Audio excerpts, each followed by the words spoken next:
Assalamualaikum warahmatullahi wabarakatuh. Pada kesempatan kali ini kita akan melanjutkan seri perkuliahan matematika dasar dengan pembahasan tentang pembuktian langsung atau direct proof dan pembuktian tidak langsung atau indirect proof.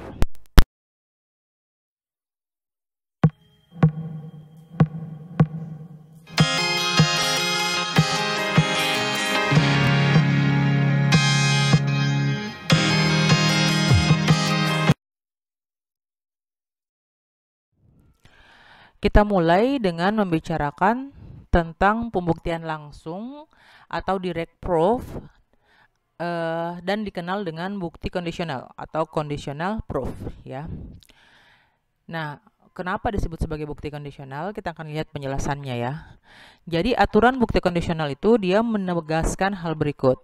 Jika pada sebarang tingkatan dalam sebuah bukti Anda mau atau butuh membuktikan pernyataan P maka Q ya. Jadi yang disyaratkan di sini yang mau kita buktikan adalah harus bentuk P maka Q atau bentuk pernyataan kondisional ya. Makanya namanya itu bukti kondisional. Jika kita itu langkahnya itu dimulai dengan kita mengasumsikan bahwa P benar dan hanya dengan menggunakan premis-premis awal ya, premis yang diberikan dan dilalui langkah yang valid dan kita tiba pada Q, itu artinya kita telah membuktikan pernyataan P maka Q itu benar ya. Jadi kita mulai dari P benar.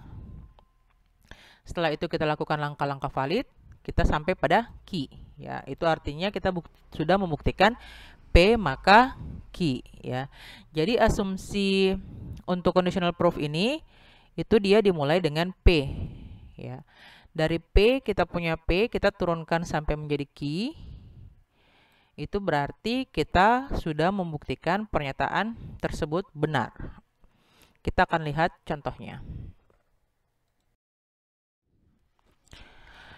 Kita mulai pada contoh yang pertama.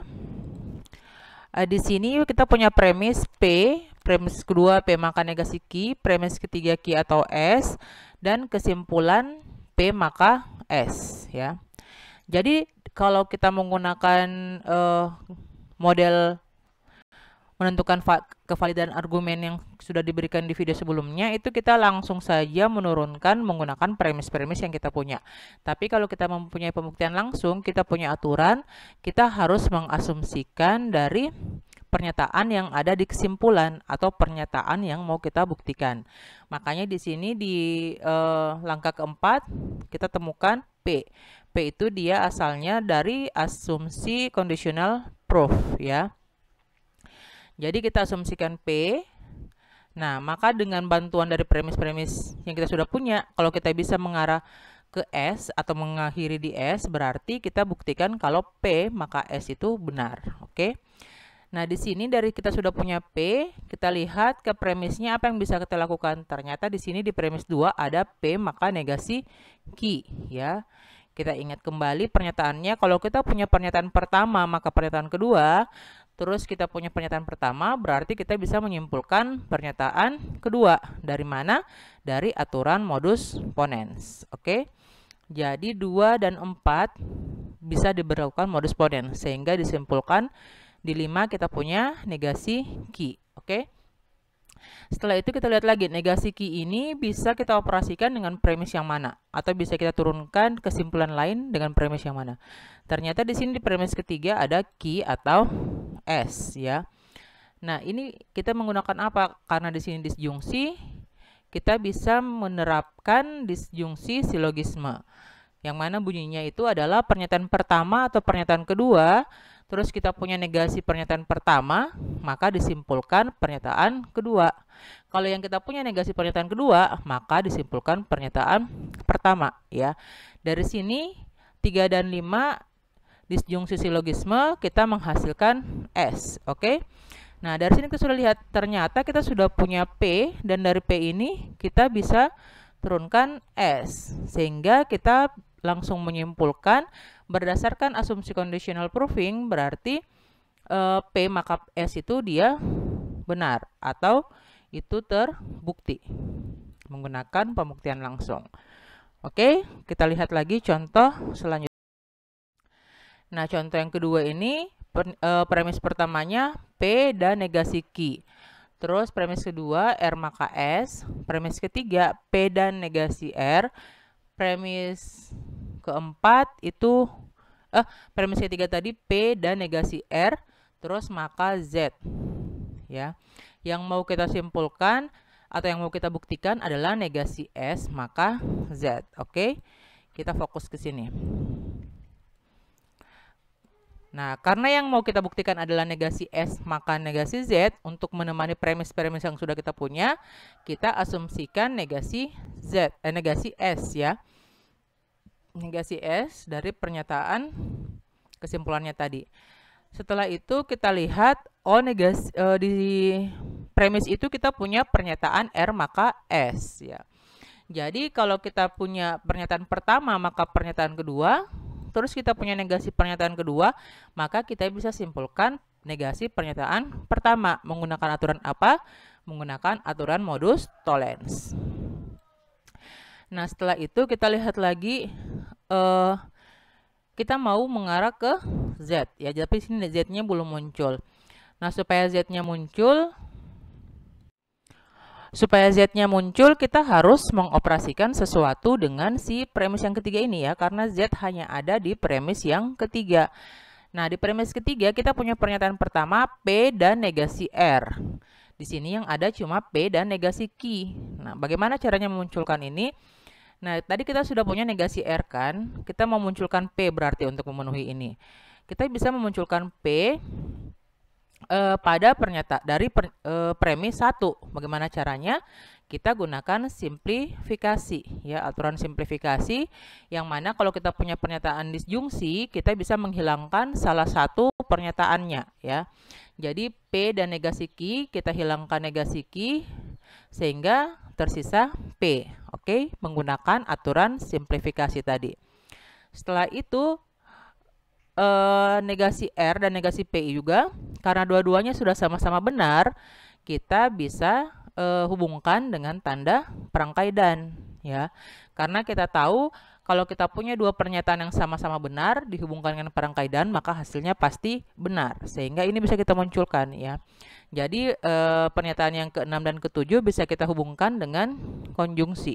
Sehingga diperoleh pernyataan ke-8 P dan negasi R. Setelah ini kita sudah punya hubungan yang bisa kita selesaikan menggunakan premis ketiga. Hubungan apa itu? Di sini di premis ketiga kita punya pernyataan pertama maka pernyataan kedua. Terus kita punya pernyataan pertama, artinya kita bisa simpulkan pernyataan kedua ya. Sehingga P dan negasi R maka Z, dan P negasi R itu menyimpulkan Z.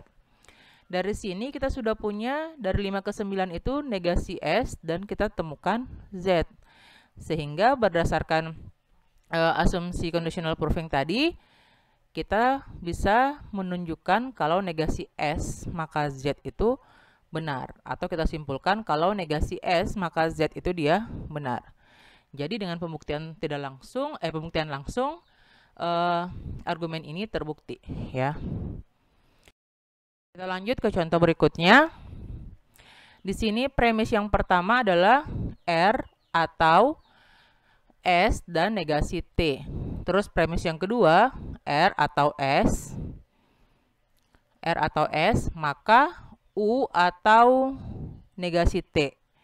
Yang mau kita buktikan adalah T maka U. Oke. Nah, di sini seperti cara-cara yang sebelumnya, kita mulai dengan asumsi conditional proving T ya. Jadi kita mulai dengan T, nanti dari T kita mau turunkan U.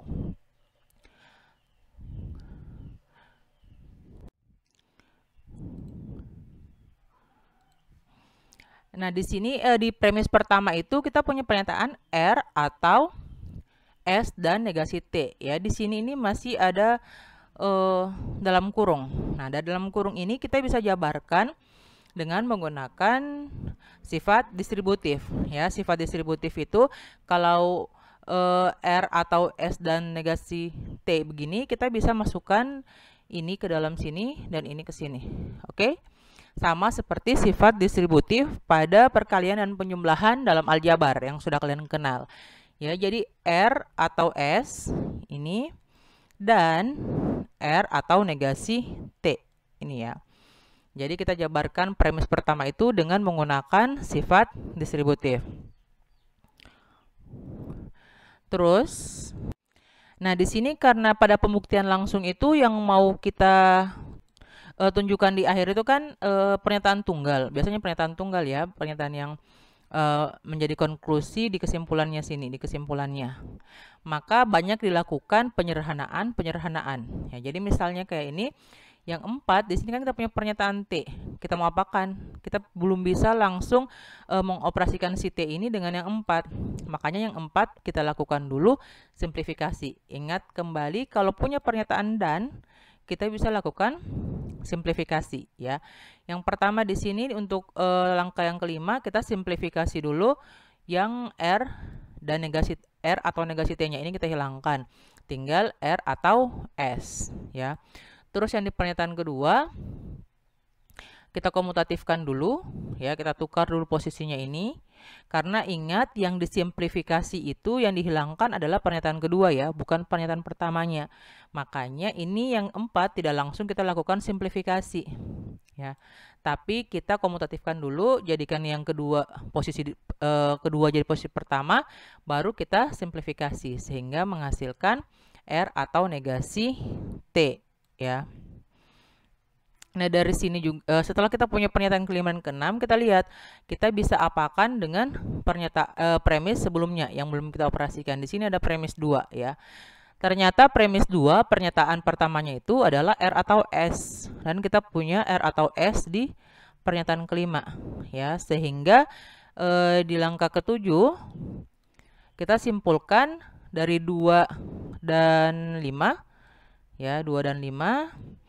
Pernyataan pertama maka pernyataan kedua, terus kita punya pernyataan pertama, berarti kita simpulkan pernyataan kedua dengan menggunakan modus ponens, sehingga kita punya di sini U atau negasi T ya.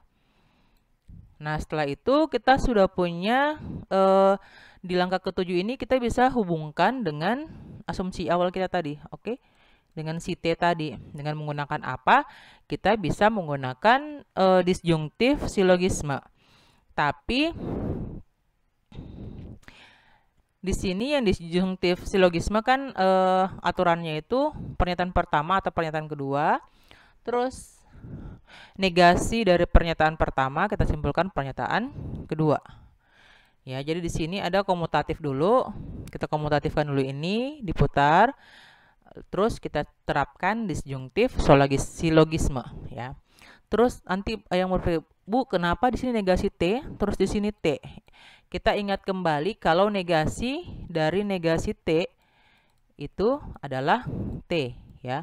Sehingga ini kita lihat pernyataan pertama atau pernyataan kedua, terus kita punya negasi setelah dikomutatifkan tadi jadi pernyataan pertamanya negasi T ya, negasi T atau U.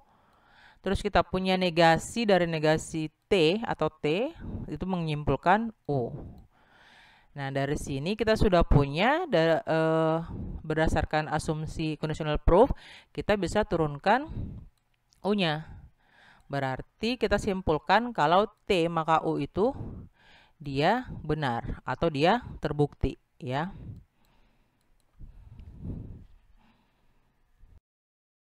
Contoh terakhir untuk pembuktian langsung, kita punya premis pertama P maka negasi Q, terus premis keduanya negasi negasi dalam kurung R dan negasi P. Yang mau kita tunjukkan itu adalah R maka negasi Q. Oke, berarti kita mulai dengan mengasumsikan R ya di langkah yang ketiga. Nah, di sini yang pertama yang kita lakukan adalah menjabarkan premis yang kedua. Ya, premis yang kedua karena masih ada tanda dalam kurung. Ingat, sama pada saat kita menyelesaikan operasi aljabar, kita harus selalu kalau punya tanda dalam kurung, kita sederhanakan dulu atau kita jabarkan dulu yang tanda dalam kurung itu untuk membantu kita melakukan operasi selanjutnya. Jadi ini di langkah keempat, yang kedua ini kita jabarkan menggunakan dalil De Morgan Ingat ya, dalil De Morgan itu yang bagaimana? Dalil De Morgan negasi menjadi hilang. Kalau ada negasi ya, misalnya negasi R jadi R. R jadi negasi R. Kalau dia tidak ada negasinya, jadi ada negasinya. Negasi ini dia hilang, tidak ada di sini. Terus R, dia jadi negasi R. Dan jadi atau. Kalau kita punya atau berarti jadi dan. Ya. Terus negasi P, dia jadi P. Oke, itu menggunakan dalil De Morgan. Dan juga tadi ada penerapan double negasi di situ. Ya. Terus setelah kita punya ini, premis yang ketiga dan yang keempat bisa kita terapkan tadi disjungtif silogisme, yang mana kita punya pernyataan pertama atau pernyataan kedua, terus kita punya negasi pernyataan pertama, kita simpulkan pernyataan kedua. Oke, maka kita punya P di sini. Nah, kita lihat lagi, ternyata si P ini sudah bisa kita operasikan dengan premis yang pertama. Menggunakan apa? Kalau kita punya pernyataan pertama, terus kita punya pernyataan pertama, maka pernyataan kedua, terus kita punya pernyataan pertama, berarti kita simpulkan pernyataan kedua dengan menggunakan modus ponens. Oke, karena kita sudah tiba dari R sudah membawa kita pada negasi Q, kita bisa simpulkan kalau pernyataan R maka negasi Q itu dia benar atau dia terbukti dengan menggunakan asumsi pembuktian langsung. Oke, jadi contoh pembuktian langsungnya sampai di sini. Nah, mungkin ada yang bertanya, Bu, ini nanti kita kalau di matematika menerapkannya bagaimana? Ya, apakah misalnya di kuliah-kuliah lain kita akan menuliskan juga bentuk seperti ini? Itu tidak ya. Jadi kalau kalian kan sebelum ini sudah mempelajari sistem aksiomatik. Di sistem aksiomatik itu yang perlu dibuktikan itu hanya yang berupa teorema atau teorema akibat, ada juga teorema kecil atau lemma, hanya itu yang perlu dibuktikan. Selain dari teorema itu tidak perlu dibuktikan. Nah, di sini yang bersifat sebagai premis itu kalau dalam sistem aksiomatik itu adalah definisi dan aksioma atau postulat ya. Jadi itu yang kalian sudah punya pernyataan awal, bisa juga menggunakan teorema sebelumnya yang sudah terbukti. Itu dia bersifat sebagai premis. Nah, terus yang mau dibuktikan di teorema itu di teorema dalam matematika itu umumnya menggunakan skema implikasi ya. Skema implikasi, kalau bukan skema implikasi, skema biimplikasi. Nah, karena dia menggunakan skema implikasi, kita bisa melakukan pembuktian langsung ya dengan mengasumsikan pernyataan pertama ini, terus dengan menggunakan premis-premis yang mana berupa aksioma, definisi, dan teorema sebelumnya, kita tunjukkan kesimpulannya, kita turunkan sampai ke negasi Q. Itu artinya kita membuktikan teorema tersebut dengan menggunakan pembuktian langsung.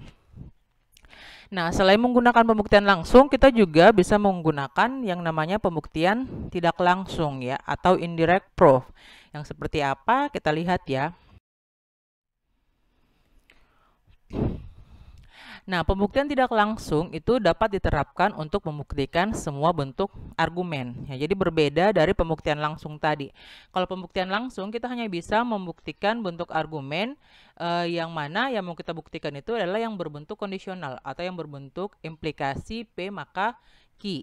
Ya, sementara kalau tidak berbentuk seperti itu, tidak bisa kita buktikan menggunakan pembuktian langsung. Alternatifnya kita bisa menggunakan pembuktian tidak langsung. Ya.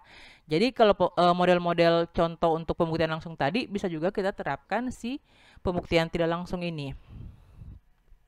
Nah, bagaimana langkah-langkahnya untuk pembuktian tidak langsung?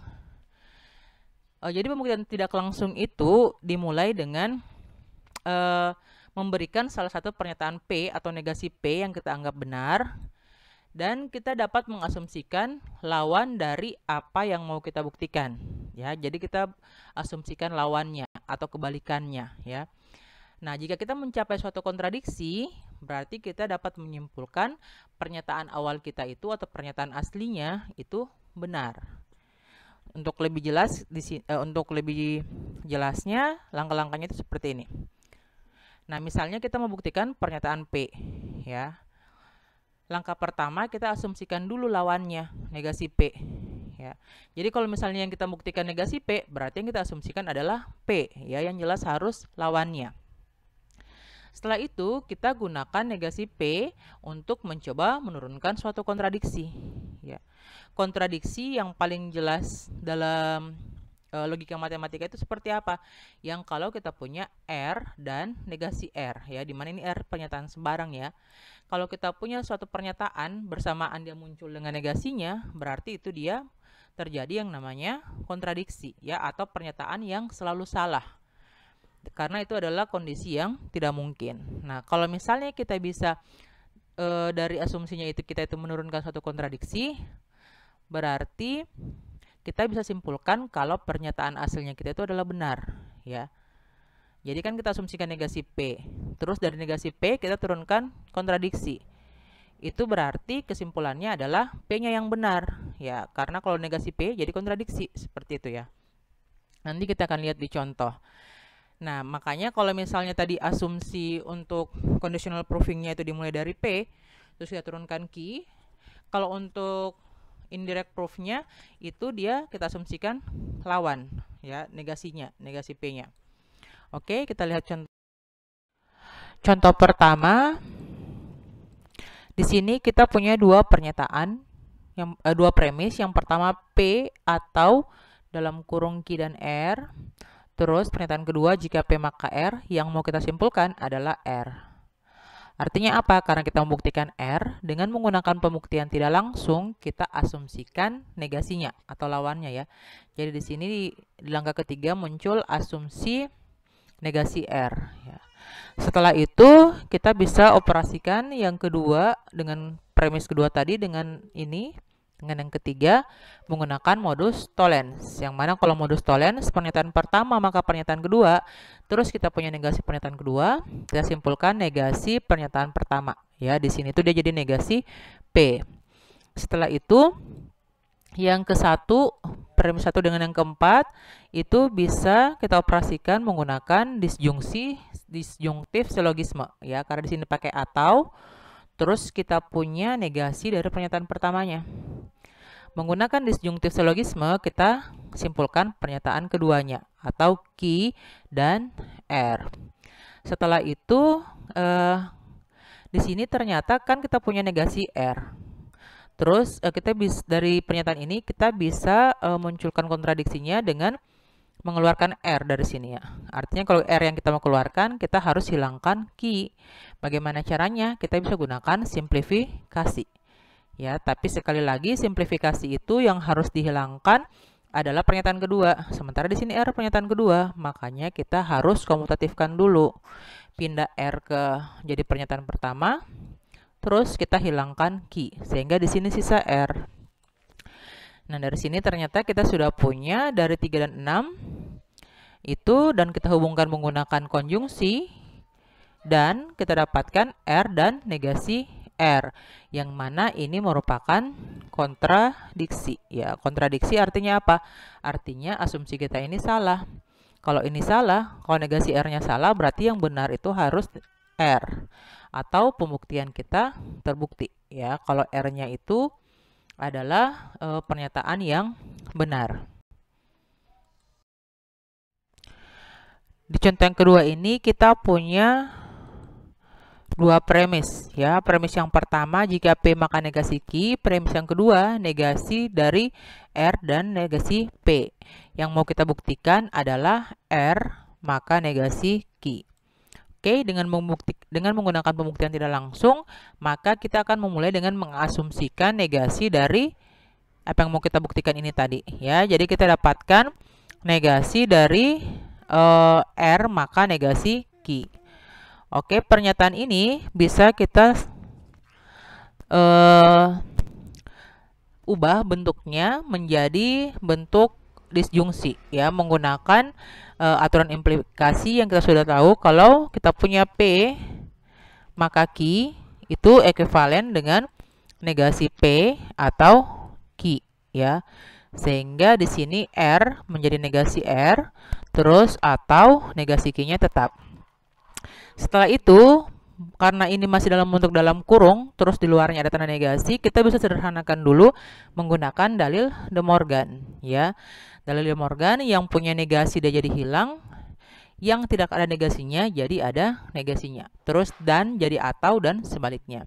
Jadi di sini negasinya hilang, terus negasi R jadi R, atau jadi dan, negasi ki jadi ki, sehingga kita dapatkan pernyataan R dan ki. Oke, setelah itu kalau kita punya disjungsi, kalau kita punya konjungsi atau tanda dan, kita selalu bisa melakukan simplifikasi ya untuk mendapatkan pernyataan elementer. Kenapa kita butuh untuk mendapatkan pernyataan elementer? Karena biasanya pernyataan elementer ini akan membantu kita dengan pada penggunaan modus ponens, modus tollens, ataupun juga disjungtif silogisme. Oke. Nah, di sini kita bisa gunakan simplifikasi. Yang pertama kita hilangkan ki dan tinggal R. Kita juga bisa menghilangkan R dengan cara apa? Dengan cara pertama kita komutatifkan dulu. Ya, artinya ki harus di posisi pertama. Kenapa? Karena yang pada simplifikasi itu yang harus hilang adalah pernyataan kedua, ya. Jadi kita komutatifkan dulu ki jadi ke pertama, baru kita hilangkan R-nya, sehingga kita dapatkan ki di sini. Oke, sebelum lanjut lagi, kita lihat dulu tuh di premis yang kedua itu masih ada yang bentuk dalam kurung dan ada tanda negasi. Makanya kita sederhanakan lagi menggunakan dalil De Morgan. Negasinya hilang, terus R jadi negasi R, dan jadi atau, terus negasi P jadi P. Oke, negasi R dan negasi R atau P, ya. Nah, di sini kita mau operasikan dengan premis yang pertama, ya. Tapi premis yang pertama dia walaupun punya sama-sama P di sini, tapi bentuknya ini belum implikasi. Nah, supaya jadi implikasi kita gunakan lagi aturan ini secara terbalik. Ya, jadi negasi P atau Q jadinya P maka Q. Di sini berarti negasi R atau P jadinya R maka P. Oke, setelah itu baru 9 dan 1 bisa kita operasikan menggunakan apa? Di sini kita punya pernyataan pertama maka pernyataan kedua, terus pernyataan kedua maka pernyataan ketiga. Dengan menggunakan silogisme kita bisa simpulkan pernyataan pertama maka pernyataan ketiga, ya. Makanya kita dapatkan R maka negasi Q. Setelah itu ini bisa kita operasikan dengan yang keenam. Kita punya pernyataan pertama maka pernyataan kedua, terus ada pernyataan pertama. Dengan menggunakan modus ponens kita bisa simpulkan pernyataan kedua. Kita punya negasi Q di sini. Nah, dari sini kita lihat 7 dan 11 itu bisa kita hubungkan menggunakan konjungsi. Jadi kita punya Q dan negasi Q, yang mana ini merupakan kontradiksi. Ya, kalau kontradiksi berarti apa? Berarti yang kita asumsikan itu dia salah. Kalau asumsinya kita salah, berarti yang benar harus pernyataan awal atau R maka negasi Q, sehingga ini dia terbukti, ya. Kita lanjut ke contoh berikutnya. Di sini ada satu premisnya cuma satu, ya. P atau jika P atau Q, maka negasi P. Terus yang mau kita buktikan adalah negasi P, ya. Nah, menggunakan asumsi pembuktian tidak langsung atau asumsi indirect proof, kita asumsikan lawan dari negasi P ini, yaitu negasi dari negasi P. Ingat kembali menggunakan double negasi dan negasi P itu adalah ekuivalen dengan P, ya. Nah, pertama itu kita bisa operasikan 1 dan 2 menggunakan modus tollens, ya. Modus tollens berarti kita punya pernyataan pertama maka pernyataan kedua, terus kita punya negasi pernyataan kedua, kita simpulkan negasi pernyataan pertama, ya. Sehingga di sini ada negasi P atau Q. Setelah itu karena ini masih pakai dalam kurung, terus ada negasi di luarnya, kita sederhanakan menggunakan dalil De Morgan. Negasinya hilang, P jadi negasi P atau jadi dan, Q jadi negasi Q. Setelah itu kita bisa lakukan simplifikasi di sini, ya, karena ada tanda dan. Simplifikasi, kita hilangkan negasi P, tinggal negasi kita hilangkan negasi Q, tinggal negasi P ya. Dari sini sudah kelihatan dari 2 dan 5, kalau kita hubungkan dengan tanda dan, itu kita dapatkan P dan negasi P ya, yang mana ini merupakan kontradiksi. Kalau kontradiksi sekali lagi berarti asumsinya kita itu salah. Yang mana yang benar? Berarti yang benar adalah pernyataan awal. Berarti yang benar adalah negasi P. Oke, terbukti.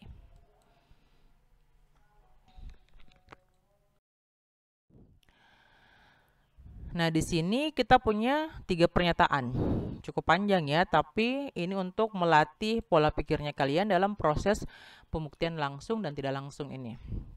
Kita punya 3 premis.